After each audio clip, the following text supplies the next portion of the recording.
My name is Mark Hake. I'm from Scottsdale, Arizona, and I am very interested in your policies on diversification and also how you concentrate your investments. And I've studied your annual reports going back a good number of years, and there's been years where you had a lot of stocks in your marketable, equitable securities portfolio, and there was one year where you only had 3 in 1987. So I have 2 questions. Given the number of stocks that you have in the portfolio now, what does that imply about your view of the market in terms of, is it fairly valued, that kind of idea? And second of all, it seems that whenever you take a new investment, you never take less than about 5% and never more than about 10% of the total portfolio with that new position. And I wanted to see if I'm correct about that. Yeah, well, on the second point, that really isn't correct. We have positions which you don't even see because we only listed the ones above 600 million in the last report, and obviously those are all smaller positions. Sometimes that's because they're smaller companies and we couldn't get that much money in. Sometimes it's because the prices moved up after we bought them. And sometimes it's because we may be selling the position down even. But so there's nothing magic. We like to put a lot of money in things that we feel strongly about, and that gets back to the diversification question. We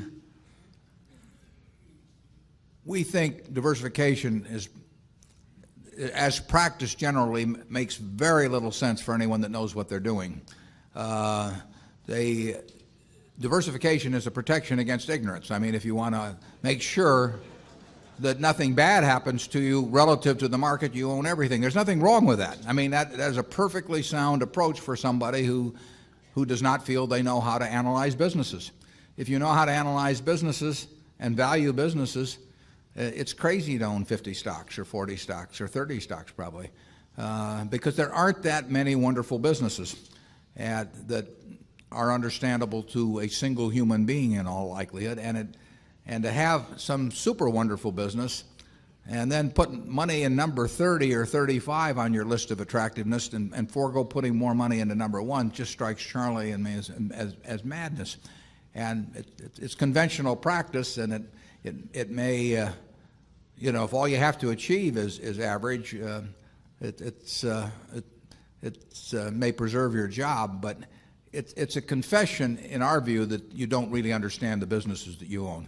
On a personal portfolio basis, I own 1 stock, but it's a business I know, and it leaves me very comfortable.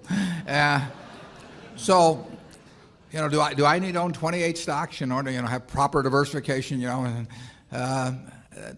be nonsense. And within Berkshire, I could pick out 3 of our businesses, and I would be very happy if they were the only businesses we owned and I had all my money in Berkshire. Now, I love the fact that we can find more than that and that we keep adding to it.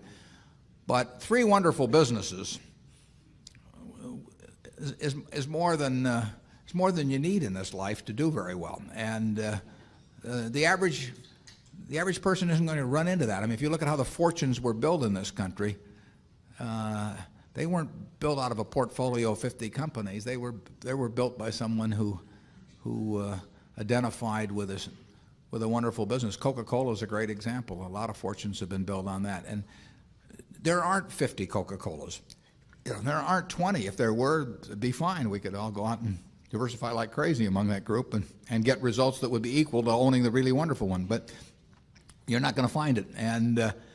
And the truth is you don't need it. I mean, if you have a really wonderful business is very well protected against the vicissitudes of the economy over time and the competition. I mean, we're talking about businesses that are resistant to effective competition. And 3 of those will be better than 100 average businesses. And they'll be safer, incidentally. I mean, there is less risk in owning 3 easy to identify wonderful businesses than there is in owning 50 well-known big businesses. And it's amazing what has been taught over the years in finance classes about that. But I can assure you that I would rather pick if I had to bet the next 30 years on the fortunes of my family that would be dependent upon the income from a given group of businesses, I would rather pick 3 businesses from those we own than own a diversified group of 50. Charlie?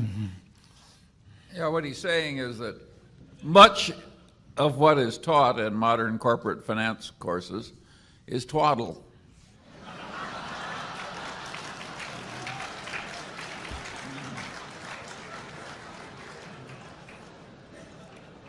You want to elaborate on that, Charlie?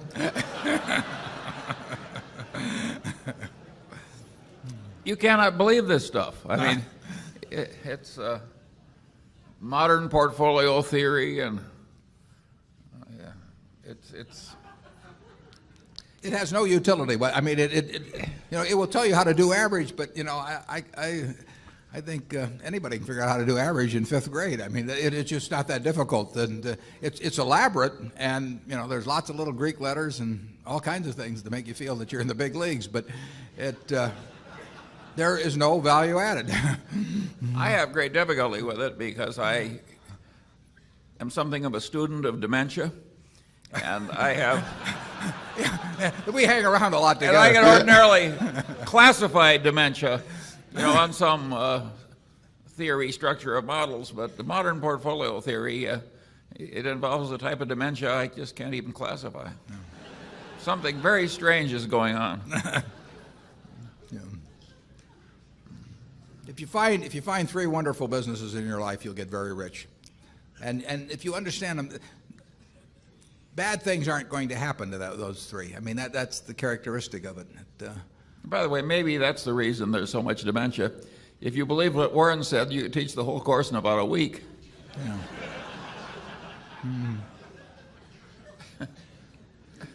Yeah, and the high priest wouldn't have any edge over the lay people, and that never sells well. Right.